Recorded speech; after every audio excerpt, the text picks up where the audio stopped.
There was a capacity crowd of 69,000 in the Allianz Arena in Munich for the match of round 25, Bayern Munich against Bayer Leverkusen.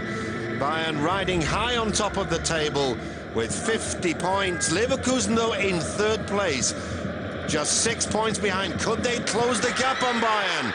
It looked as though the league leaders had taken an early lead, but Luca Toni's goal was disallowed on only 4 minutes. Lucio and Luca Toni both caught offside, spotted by the eagle-eyed referee's assistant. But Bayern were still smarting from their last league defeat against Cottbus last Saturday, and they brought the very best out of Rene Adler. That was Zé Roberto. It was one-way traffic for so much of the first half. Quarter of an hour gone. The first chance, really, that Leverkusen had created, and it was a delightful backheel from Barnetta. Kiesling trying to pull the ball into the middle. Gakers would have been offside anyway. It was almost a fortuitous deflection for the visitors. Lucio's leg in the way. Kahn wrong-footed, but fortunately for Bayern, the ball skidding the right side of the post. 2 minutes later, a lovely move. The ball pulled back by Klose, and a tap-in for Luca Toni. World champion with Italy just less than a year ago. Ribéry flicks it through to Klose.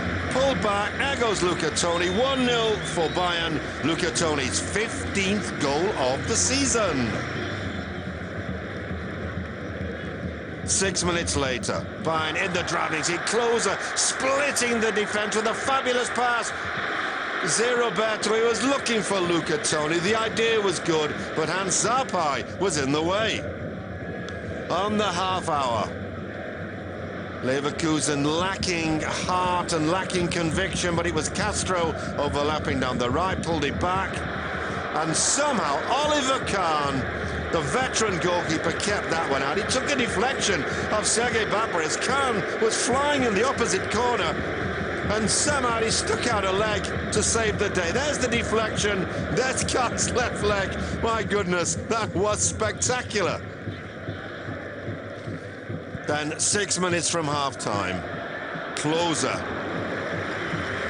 having one of his better days, just 2 league goals for him in the previous 16 Bundesliga matches, but Klose did score on Wednesday when Bayern reached the cup final, and somehow Klose bringing the best out of Adler when really the goalkeeper should have had no chance whatsoever. He headed the ball down, which was correct, but the angle was too steep. At half-time, it was still 1-0 for Bayern. More in the second half, perhaps? 50 minutes gone. Altintop.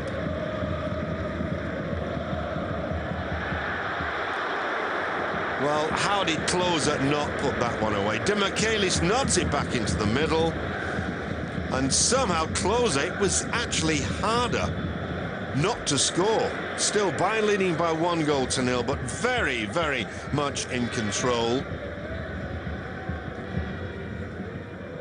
Van Bommel to Lahm, Lahm hooking it over, and there is that man, Luca Toni again. Irrepressible. 1.94 m of sheer Italian delight. 2-0 for Bayern. But how about this control by Philipp Lahm? A beautiful ball.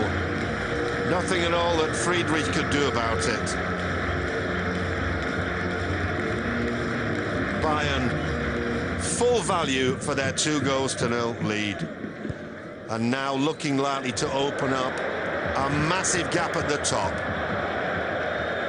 Vidal, furious with himself, brought on as a substitute, but it was a pretty mediocre attempt at scoring. Midway through the second half, Schneider, a pale figure of his former self, been suffering from injury.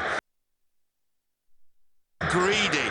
He had Ribéry with him, he had Altintop with him, and goes for goal himself. Oh dear, oh dear, oh dear. Words will be spoken afterwards, Luca. You can bet your bottom dollar on it. That should have been 3-0. 12 minutes from time. Podolski brought on a substitute with a wonderful opportunity. Furious with himself, he knows that one should have been in the back of the net. 3 minutes later, an avalanche of Bayern attacks now plummeting down on the goal of the fantastic Rene Adler. 7 minutes from time. And then, surprise, Leverkusen, who really had not been in the picture at all, pull one back through the substitute, Bulyakin, Russian international. Khan disgusted. The Bayern defence caught just a little flat and rather asleep at the back. So, were we in for the most unbelievable of surprises? Perhaps a Leverkusen equaliser? It would have been so unjust on Bayern. Fine goal, well taken by the Russian, but it really was the last throw of the dice for Leverkusen. They were well beaten by more than the 2-1 scoreline suggests.